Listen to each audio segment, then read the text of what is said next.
So one of Microsoft's biggest conferences for the year just finished the other day, and a lot of the announcements that came out of it are turning standard users into superheroes around AI and automation. So stick with us while we go over all these announcements plus more in at least 10 minutes we're going to try to aim for and help make your workplace into a progressive workplace.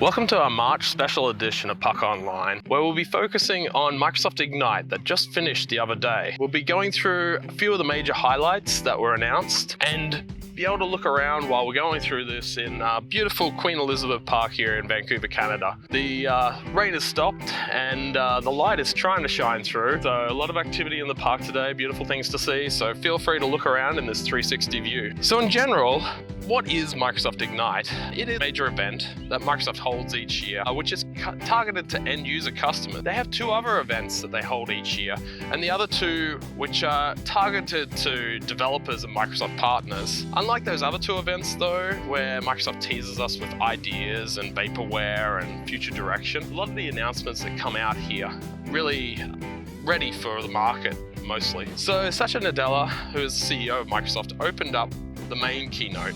He talked about 5 things he feels that will drive the next generation of cloud innovation. Those were ubiquitous and decentralized computing, sovereign data and ambient intelligence, empowered creators and communities everywhere, expanded economic opportunity for every member of the global workforce, and trust by design.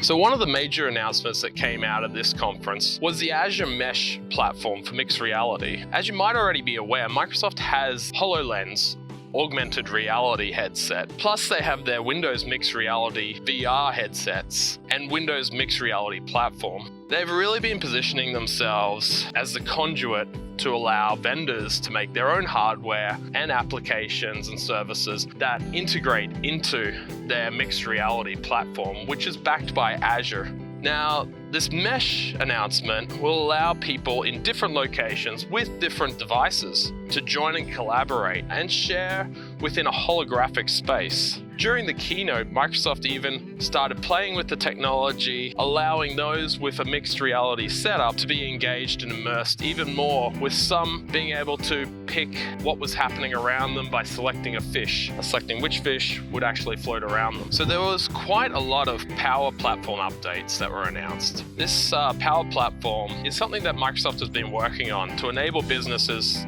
to be able to create apps and automation without the need for a skilled developer.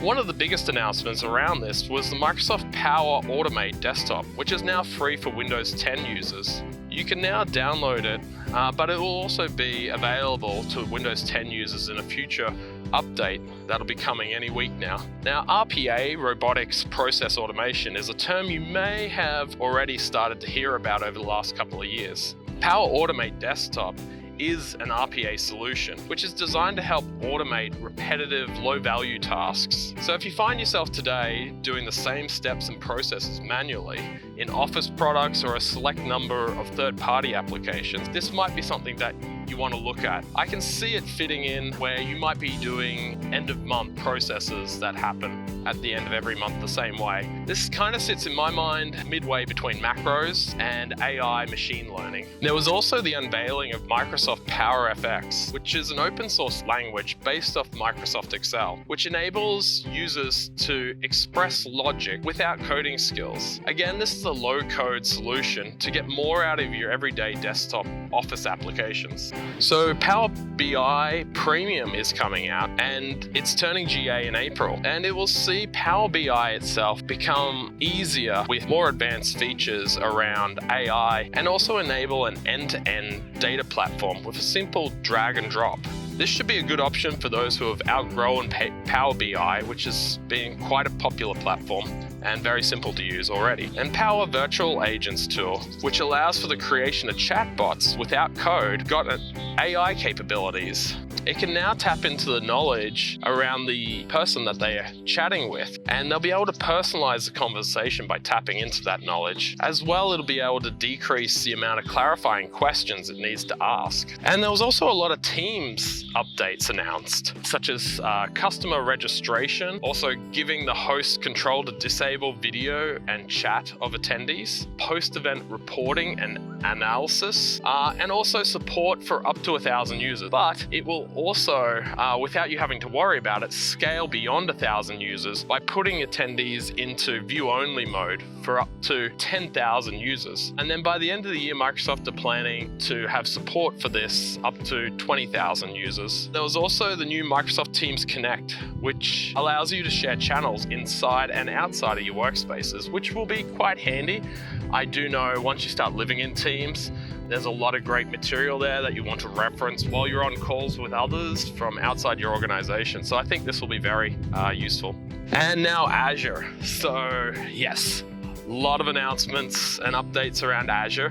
The biggest one was around Azure Perspex, which is a new portfolio of hardware and services designed to enable AI-driven and real-time insights at the edge and even offline. That portfolio currently covers an SDK, an intelligent camera, and Azure Perspex audio, which comes separately. The idea is to make it easy to do AI for images and audio without the need of an engineer or a data scientist. Currently, this is in public preview, and Microsoft says they have plans to expand the amount of uses that you can have with an extensive array of hardware devices coming down the pipeline it sounds like from third parties as well. A new Azure data center will be launched in northern China to meet demands, and Azure Resource Mover, which provides portability between Azure regions, has now gone general available. And Form Recognizer, which is an Azure cognitive service, is introducing support for pre-built ID documents, identification documents, and invoice extraction, plus the ability to read in 64 additional languages, raising the total to 73. So these pre-built bits, not new to the cognitive service,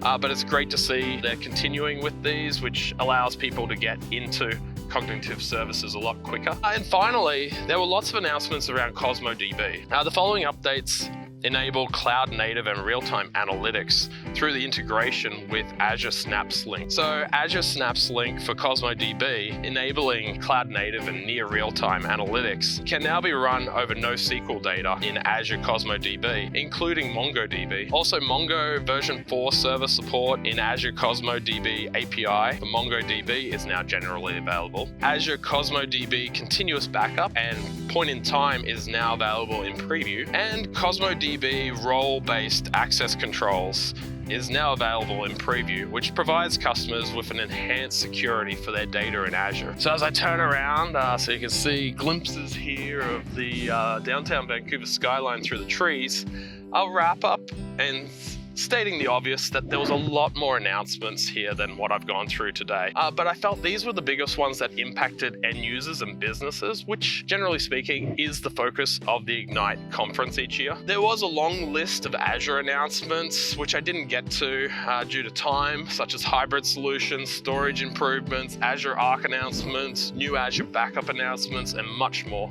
And if you are interested in what's happening in Vancouver, obviously online at the moment, check out our March edition of our General Cloud News. Just at the last little bit, you'll be able to capture in our March episode 22 release a lot of bits I've included there around some online events for people in the community. And also keep an eye out on publiccloud.ninja. We're starting to ramp up the amount of content that we're bringing out in 2021 compared to 2020, which was a fiasco in us getting our stuff out. So as we ramp that up, keep an eye out and make sure you subscribe to the various links out there on podcasts and this YouTube channel. If you think we've missed anything, let us know in the comments section, and make sure you check out our next episode. What are we in now? March, April, so April edition. Check that out. We'll be keeping with this 360 format, plus podcast, plus blog.